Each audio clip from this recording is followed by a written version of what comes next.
the same as ours. I mean, they got a lot more to Is it, or where is he?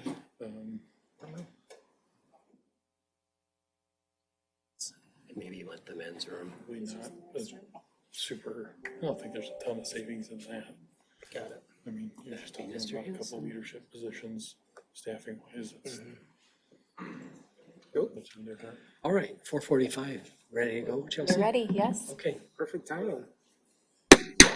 Okay, it's 4:45 and we're going to call our city council work session to order for December 9th. And we're going to begin with item number 1, which is Hinson Consulting Presentation, Compensation Study and Plan. So we'll ask our guest to introduce himself and present, please. Welcome. All right, Mayor Council, thank you very much for having me here today. Brent Hinson, assisting the city with this compensation update. Last worked with you guys when we did the search for Chelsea's position 5 years ago. So it's nice to see the continued progress in Polk City and of course this very nice new city hall is part of that. So you guys are doing good work, obviously, and it's a pleasure to work with you on this initiative. So we took a look at a variety of things here related to your compensation structure and salary plan. We started out with a salary survey that we did of comparable entities. So we talked to other communities that are comparable to Polk City, but we also looked at understanding that there's growth going on here. We took a look at the 2023 population numbers, and then we also looked at projected 2030 and 2040 populations in order to really come up with a good blended comparable range. For example, there's some communities here, certainly in the metro, that are growing at a similar pace, that are comparable now, that will probably stay comparable in the future. But then you've got some, certainly in other areas, that are comparable to you now in size, but you're growing faster than them. And so, 15 years, 17 years from now, they really won't be a comparable anymore if growth trends continue.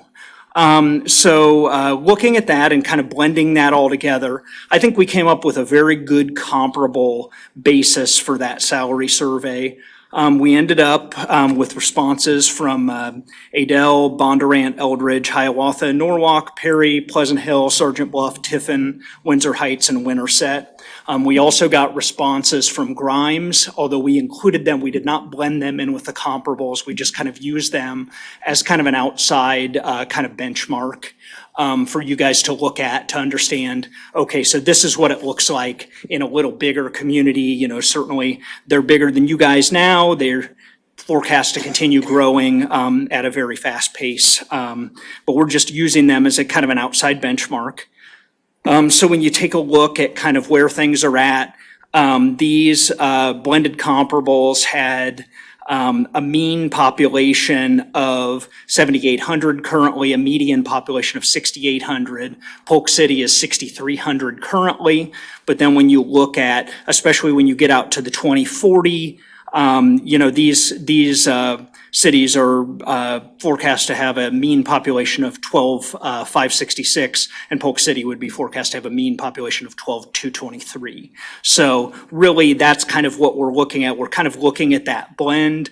Right now, these cities have a mean full-time workforce of 41, median of 37, and Polk City is currently 31. So, it's kind of just to kind of give you the idea that we really went into great detail, and of course, there's lots of differences from community to community. Some places of your size don't have police departments, for example, or they might not have full-time fire.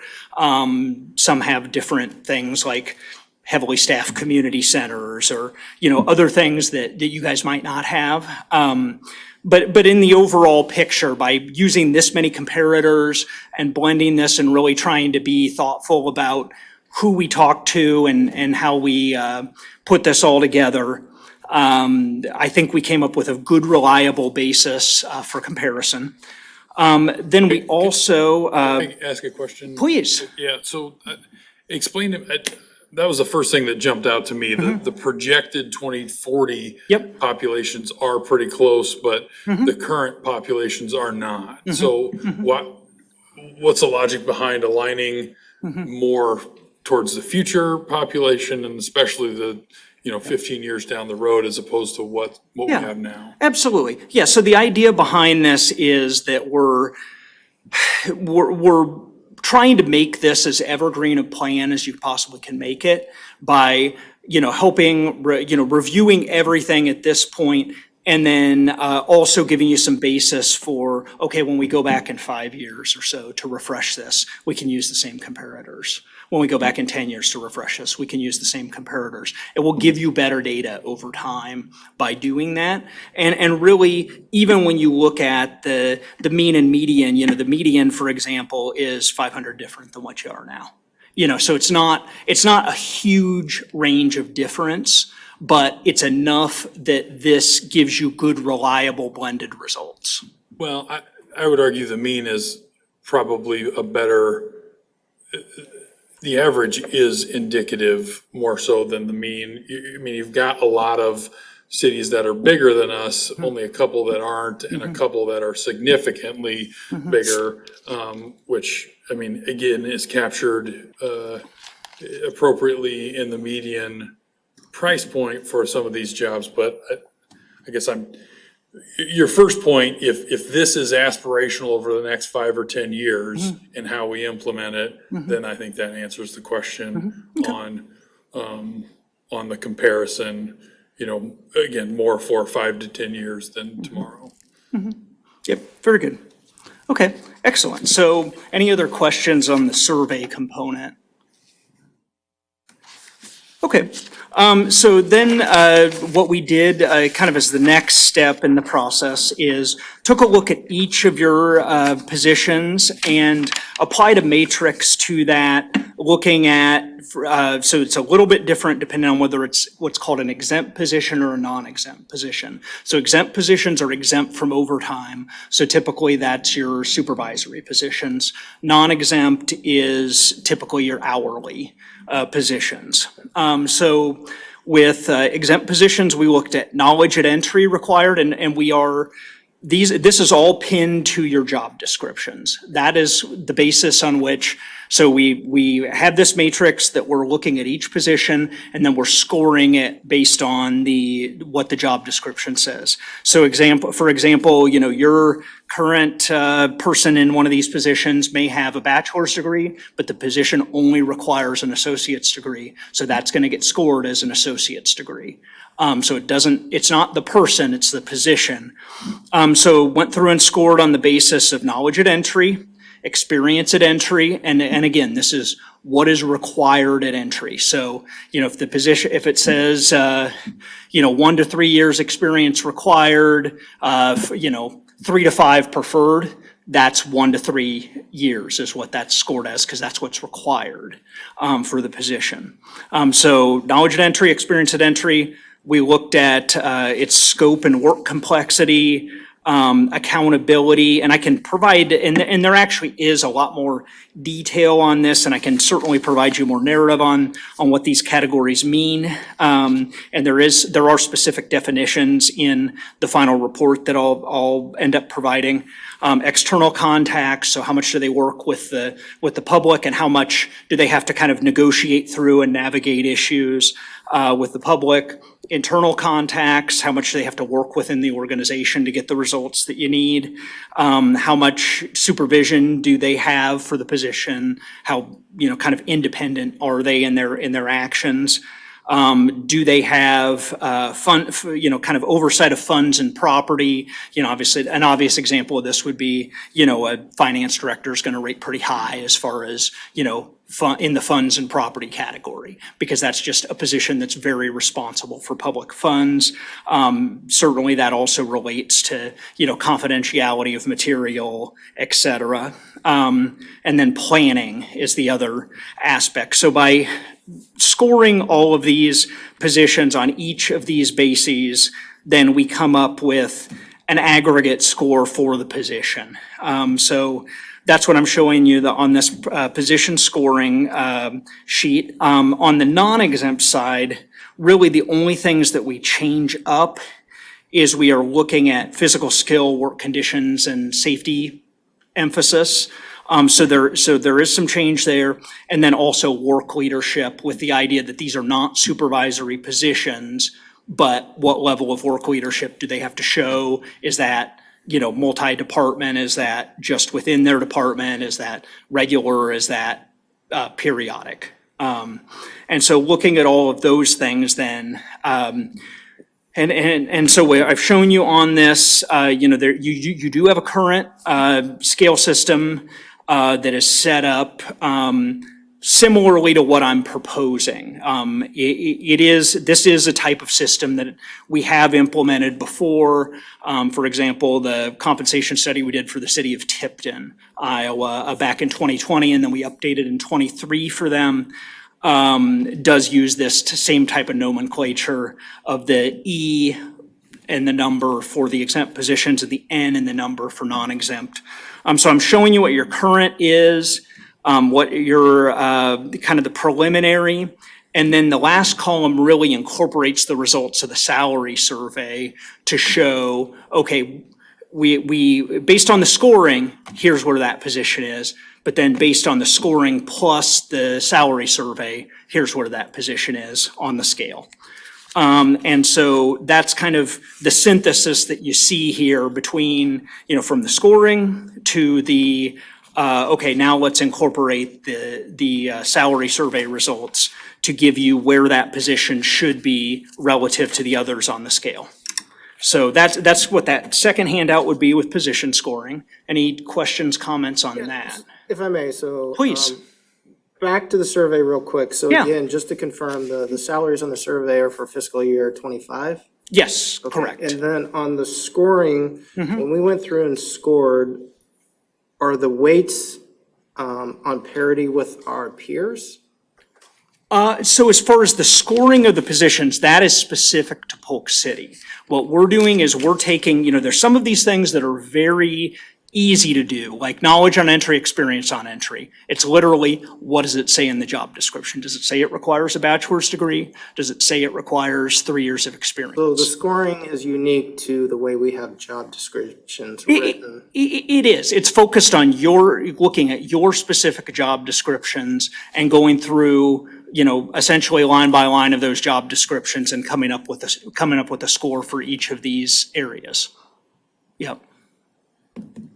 And this matrix, what you're trying to accomplish with this is you're trying to accomplish internal equity. You're not just doing, oh, well, we really like this, this person's doing a great job, so let's rate that position higher, or this person's not doing as good a job, so let's rate that position lower. I mean, this is an attempt to try to provide a really good, as fair as possible basis. There's always going to be some subjectivity in it. There's always going to be, a little bit of qualitative aspect where there takes some, professional judgment in looking at these. But And that's why I apologize, because I was helping Rob Yeah. with something. Yeah. Trying to understand how the weights then, for each of the qualifications in the so job you're talking description. about like how is knowledge at entry rated versus accountability? Yeah, how it's weighted Okay. against Yeah. something else. Do you Yeah. have a matrix on that you could share on how that's kind of carved up? Yeah, absolutely, absolutely. And that's in the, again, that's something that I'll have, represented in the final report. But this is, really where this job evaluation system came from, is this was something that was used by, it used to be called the Waters Consulting Group. I think today, what is that, Baker Tilly. So it's changed names like multiple times, but this was a methodology used by the Waters Group in their compensation studies. And I've found from implementing this several different places, cities that I've worked with, to be as fair as you're gonna get, and try to take into account all the applicable factors. But really, this is kind of the Waters Group original matrix that we're using and applying in your case. So it's something that's been time tested. It's been used in numerous places over the last probably 2 decades. It's not a new idea. It's not, I'm not going out on any limbs with, coming up with this. I didn't come up with this, on my own. This was something that I found in another place and applied to, these types of situations. And is this comparative then to how other, I would say, cities perform using a similar metric? Doing it right, yes. If they're doing it right, absolutely.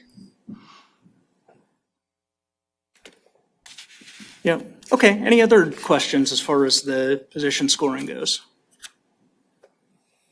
Okay, so really then, the next step in this is the third handout, which is really the summary of salary survey. So really what I'm doing there is I'm showing you, okay, and these columns, the Polk City column, the mean, the median salaries, that all matches what's in the salary survey.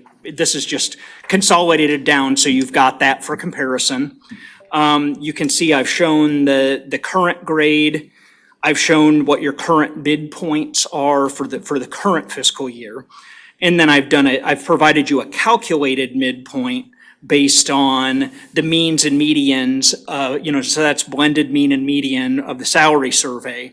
But then I've compared that to where you're at now, and I've also banded those so that the ones, for example, in this case, city clerk, building official, library director, those were all within, a couple $1,000s of each other. It's actually, I think, $1,200 of each other. So those should be on the same band is kind of what I'm doing there. Those, you don't want to have a separate grade classification for each position. So really you band them together if they're close.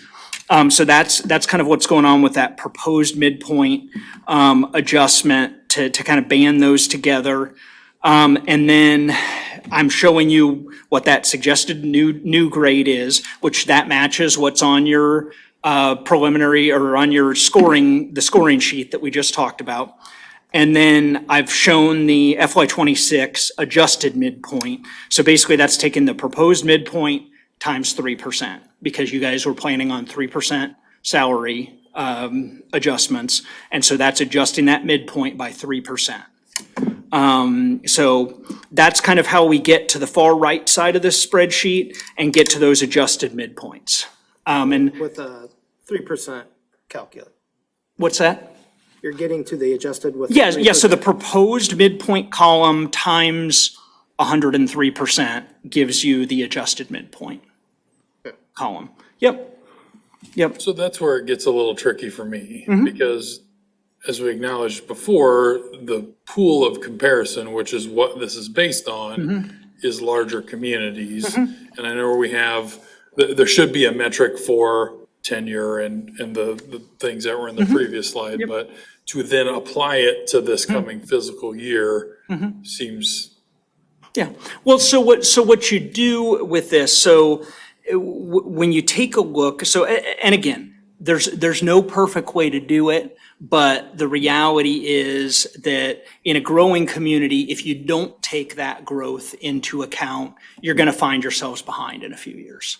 That's just the reality. So you've got to find a way to kind of blend that together and allow that future growth capacity, because if you don't do that, then you would find yourself in 5 years potentially, we've fallen behind our comparators, is kind of what it amounts to. So that's what we're trying to do here to offset that. But I mean, we're showing a pretty, comparatively, that we've got a number of positions where we're above and below, as you would expect, based on a lot of different factors, but. Yeah, and I think the overall, when you look at this from the overall perspective, you're not going to see, the results that this end up coming up with this is not gonna be a tremendous budgetary impact, because you guys already have pretty competitive salaries. So that's not the, the result that we're finding here is that you've done a pretty good job to date of having competitive salaries, but this is just gonna put you in a position to stay there and improve in that in the future. So really, the overall effect, I think that, when you take a look, if you just want to go back to the, the salary survey aspect of it, I would certainly stand by that. I think those are, I feel this is the most representative way to get what is going to be a good result for Polk City in the future. But even if you took out, one or two of them, I don't think your results are radically different. And I think that they're probably a little less representative of where you guys are going to be in the future. So I'd stand by that. And I'm okay with assuming the 3% because I assume everybody else is, 3% is a pretty across the board standard. So those numbers are going to move too. So I think the midpoint is one thing, but then I think for us to decide is where should we be relative to the midpoint, and is that where we want to land? Again, I'm okay with the 3% growth because everybody's probably going to have that, but then to get where we land, and I think that's where. Absolutely, and there's both, and there is a difference between, so what we are doing with this, to this point that I've described to you, we're getting to what should the midpoint for the position be. What the individual person in the position is paid is somewhat a management, and a council decision. As that proceeds, what you're doing is you're establishing a midpoint, you're establishing ranges. So you're determining, okay, for hiring, our range generally is, the low end of the scale to midpoint times 10%, or times 110%. That's typically your hiring range. So we are, with this creating salary ranges, we're not determining what any individual person's gonna be paid necessarily with this unless we get in further and I haven't done the position by position analysis to look at, okay, where is the current person versus the midpoint? As we're looking at this, the way we're setting up the midpoints with this system would be, it's really, the goal is to get to the midpoint in 5 years. The goal is to get to the top of the scale in 15 years. And then basically the scale adjusts each year by Midwest CPI. So it keeps it, like I said, kind of an evergreen process where you're gonna be able to keep the same scales, and then you just need to check back every 5 years or so to make sure that your wages, your underlying wages are still competitive, because certain things change. We found that with, kind of post-COVID, for example, police department wages have exploded versus what they were, before COVID. And so that there's no real way to incorporate that. It's just changed. So that's why you need to check up on this every so often to make sure that you're competitive.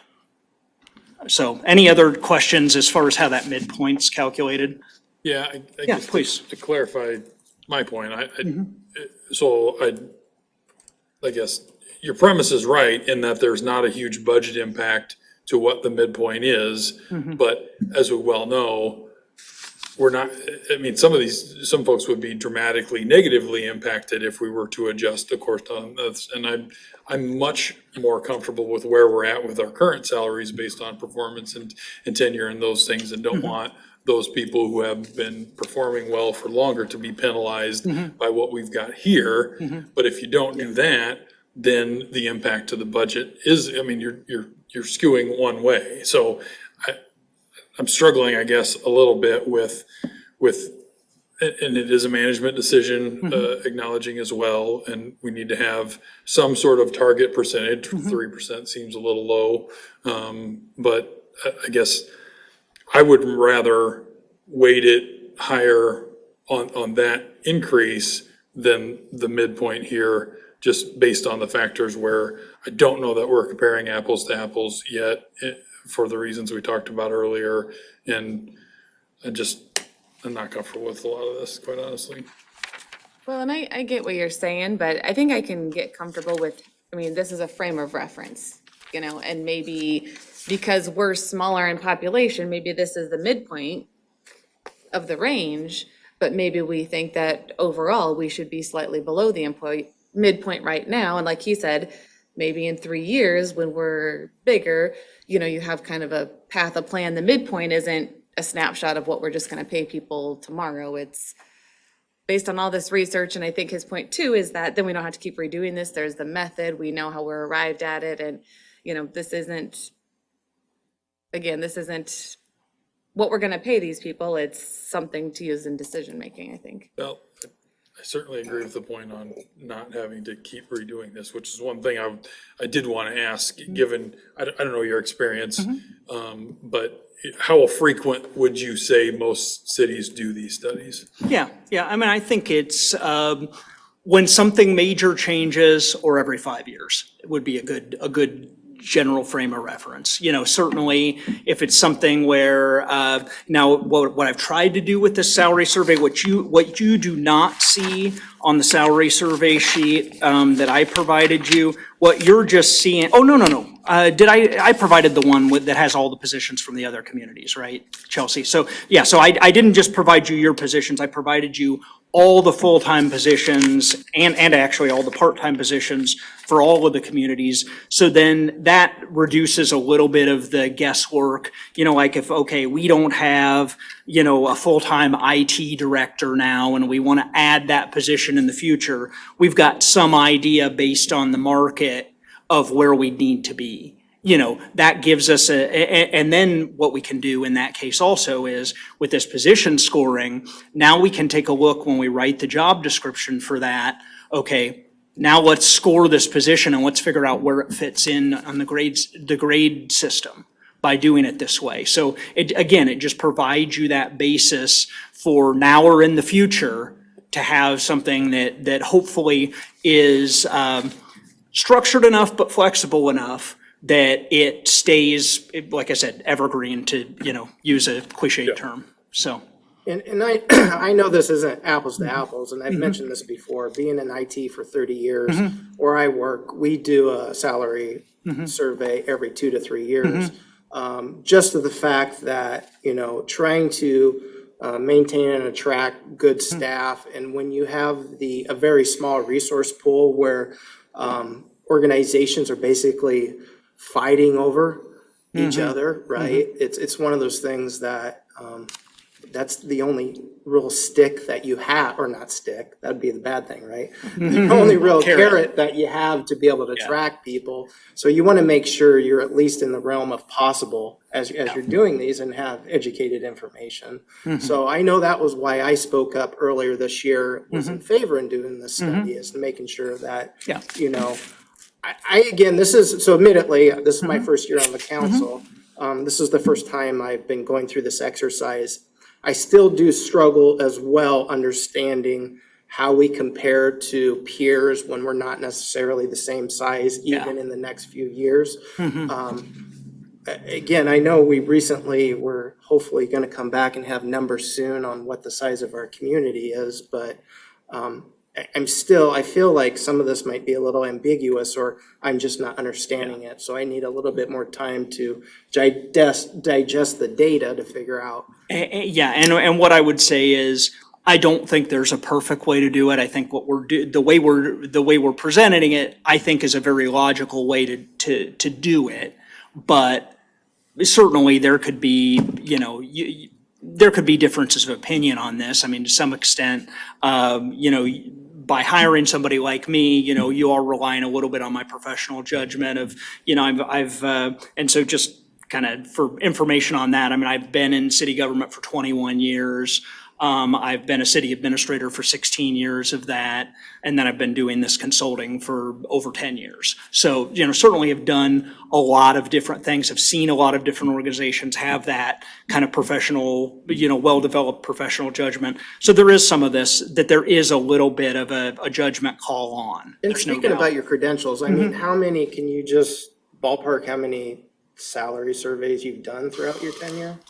It isn't a big focus area of mine. I'd say 5 Okay. I've done. Or actually, it's more than that because I've done 2 of them. I've done twice for them.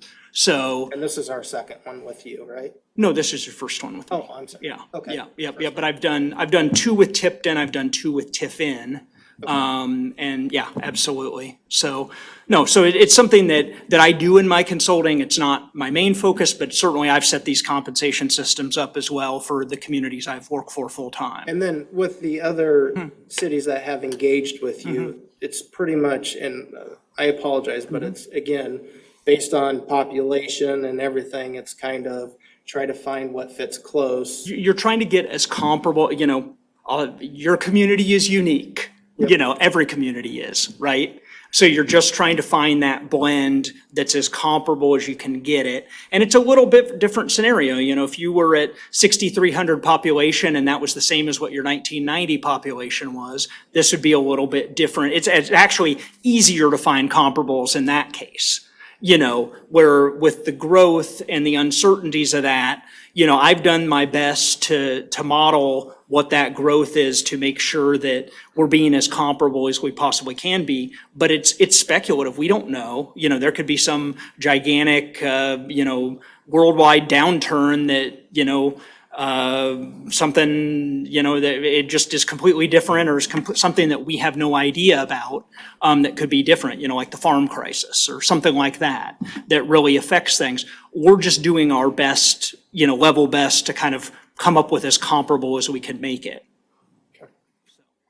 Yep. I just want to add in here really quickly too. I think that coming up with comparisons has always been a struggle for us. We have a full-time fire department. It's very difficult to find a community in the 6,000 to 8,000 population range that has a full-time fire chief and full-time paramedics. So we wanted to make sure that we were capturing some of that data from those larger communities, just to make sure that we had data for some of those positions. Sounds like to me, we need to do a better job at marketing that to our citizens to make sure that they realize the benefits, right, of having a captive. Yes. If Fire grandma has a department. heart attack, somebody's going to be there. So that's a pretty nice, positive. And just to add one more thing, when we negotiated our union contract with the Teamsters for the police, these are the same cities we used as comparisons, excluding Bondurant, Tiffin, and Grimes because they didn't have a police department. Yep. So that for the union police employees, there's no application here, Correct. totally separate. We did collect the data, so the council has that information, but yeah. A relevant data point, but not as one that we can Yep. implement in the same way as our non-union. But we board. use Yes. the data from that for non-leadership police staff, right? Yes. Yeah. Okay. Yep, so we have all that information. Okay, so just kind of moving on and just kind of trying to be cognizant and certainly great questions and really appreciate that. Just kind of moving on to the next handout, which is the FY 26 projected grades and steps. You can kind of see how this all comes together. One of the things Chelsea and I talked about is you had pretty, like in the current plan, you've got pretty wide ranges. So that far right column is what's called spread. So that's the difference between the minimum and the maximum. Right now, you're at a 60% spread for all of your positions, which it makes for really broad, wide ranges. So I've actually tuned that down a little bit. So, kind of your, senior level positions, those are, and kind of your higher end on your, exempt and your higher end on your non-exempt are at 50%, and the lower ends of those, respective scales are at 40%. So it's kind of trying to provide a fair spread, and again, this is all in, accordance with other compensation systems that I've seen and worked with, to give you, a fair result, but reasonable spreads. Kind of the other thing that I mentioned earlier is, your midpoint is kind of calibrated. So if you do the math, you will find that midpoint is not directly in between minimum and maximum. That midpoint is weighted towards the lower end, with the idea being the goal of the scale is that, say you're hired at the minimum, by 5 years of employment, you're at the midpoint. By 15 years of employment, you're at the max. And then from then on, you would just get the cost of living increase, whatever the scale increases by. But it just helps keep your competitive or your compensation plan competitive over time. Of course, these ranges will change each fiscal year as like I said, we'll apply the Midwest CPI. And really what we look at is October over October, because what that does is that gives you good information by budget time. Because October comes out, like at the end of November. And so then you will have that readily available, by picking a point in time. There's years where that could be a little bit slanted, but then the next year it'll make up for it. So it's kind of like when you think about the Social Security COLA, there's been years where that's kind of come in higher and then they have like nothing the next year or something. I mean, it's kind of self-correcting over time, but it gives you a good, reliable outside number to say this is how much our scale should adjust by. So it's not just we don't really feel like giving raises this year, so we're not going to adjust the scale at all. And maybe inflation is 3%, and maybe you do the next thing the next year, and now all of a sudden now your ranges are not really market anymore. So that's kind of why we recommend doing it that way. And then you can see, so you've got ranges for each one, which are established as midpoint, minimum, maximum. And then your hiring range is a low and high. So the low is the same as what the minimum of the range is. And then the high is 110% of the midpoint. So that's kind of the way that it's laid out. The way we've got this set up, you can also see we're showing on this page kind of how we're grouping the classifications. So like, for example, I showed you on the previous spreadsheet, you've got some positions that are pretty close to each other. And so I've just banded those together. So like police chief, fire chief, they're in the same classification. The Public Works GIS and your Operations Specialist 2 and your Assistant Library Director, those are in the same band. So they're within the grade system. So that is what I've got. I don't know, what questions, comments, more discussion? So again, to clarify, this is data / recommendation on what the range would be for these positions in the organization moving forward for fiscal year 26.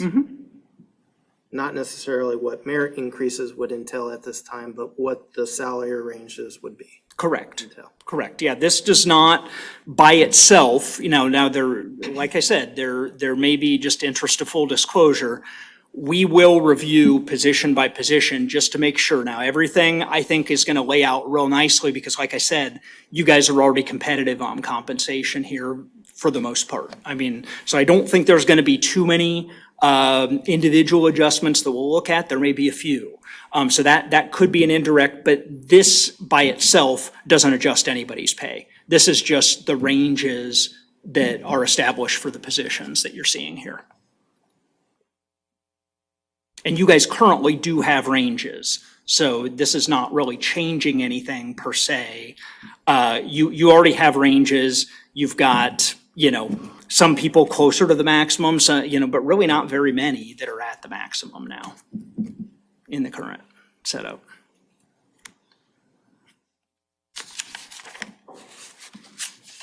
Brent, do you want to talk about what the next steps would be and what you're going to finalize?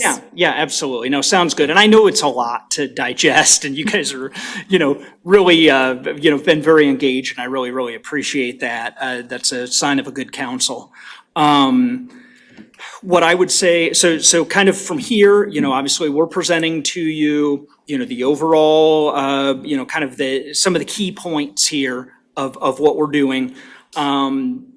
Following this meeting, I will work on kind of the formalizing the plan. There's an official report that I'll work up. There's a number of other things that we'll be doing in this process. And I guess the goal would be of having that final report before you have your first budget session, so that you've got the information. If there's any adjustments called for that relate to the FY26 budget, you'll have that information in advance. There's a number of other things we're going to look at and additional information I'm going to provide Chelsea.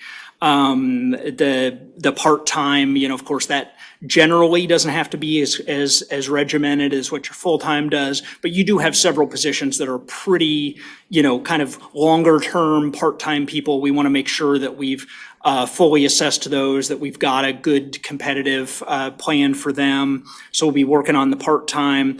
We'll be working on reviewing the job descriptions. Chelsea had asked me while we're looking at this, we're not anywhere close to the quoted fee right now, as far as where we'd be. So I can certainly do that under the agreement we've got now. Just review your job descriptions and help sharpen those up. And yeah, we'll just be working on a number of different things, but really would picture having this wrapped up in '24. So.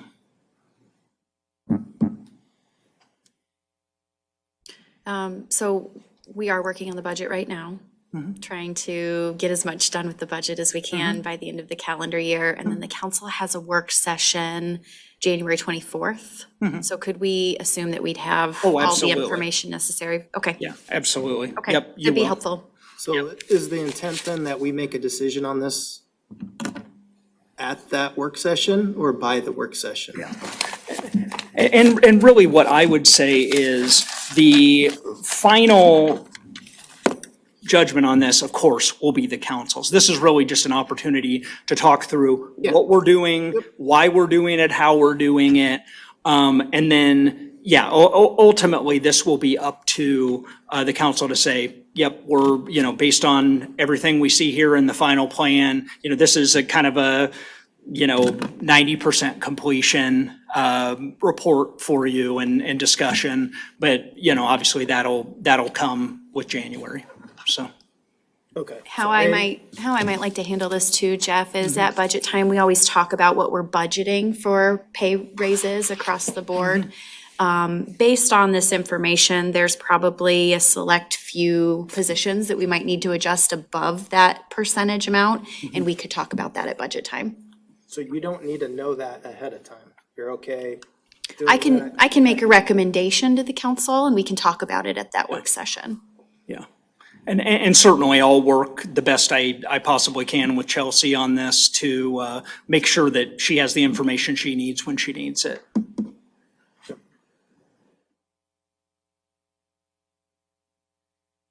Anything else from the council? Yes, I have something I have to say. So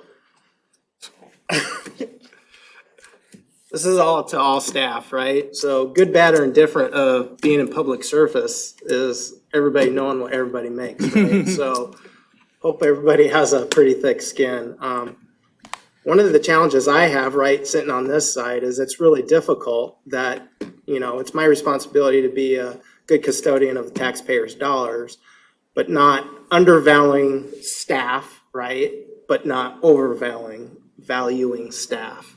So this is one of the things that I want to take serious because it's important to me. I've talked about this before, is to make sure that we, attract and maintain and keep highly qualified and staff. So this is kind of hard for me. And like I said, it's not something that I take lightly. And then, like I said, I don't envy you being on the other side because I know if we had this at my job during the day, it'd be a nightmare. So. That's Thank it. you. Anything else? Anything else from you, Brent? No, that's all. So thank you very much for your time, your attention, and great questions. And look forward to getting this wrapped up and implementing it. Okay. Thank you. Thank you very much. Thank you. That's really, item number 2 is adjournment, so I'll ask for a motion in a second. And all in favor, say aye. Any opposed, same sign. We're adjourned till council meeting.